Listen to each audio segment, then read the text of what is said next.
Today I'm going to draw a flower vase.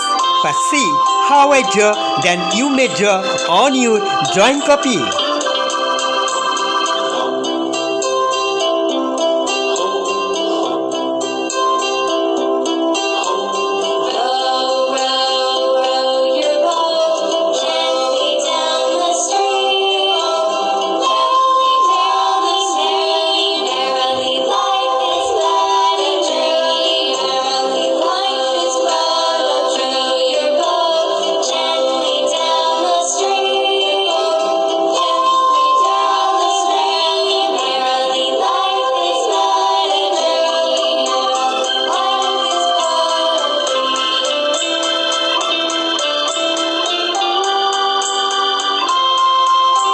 Dear young art learner, first draw by pencil, then use signature pen for outline, then erase the pencil drawing, then start to color on your painting.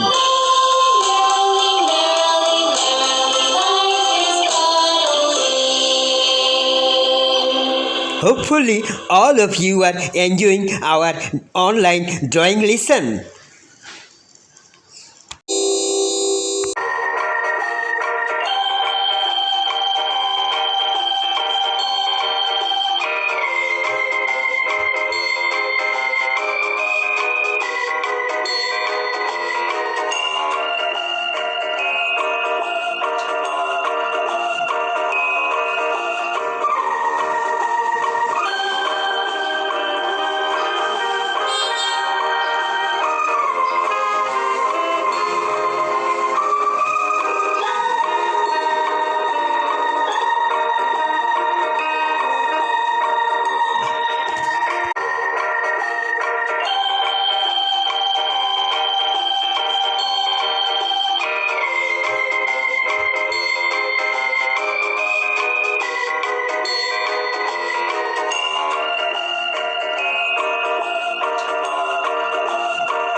Thanks a lot to all of you for joining in our online drawing tutorial. Let's keep in touch with my videos.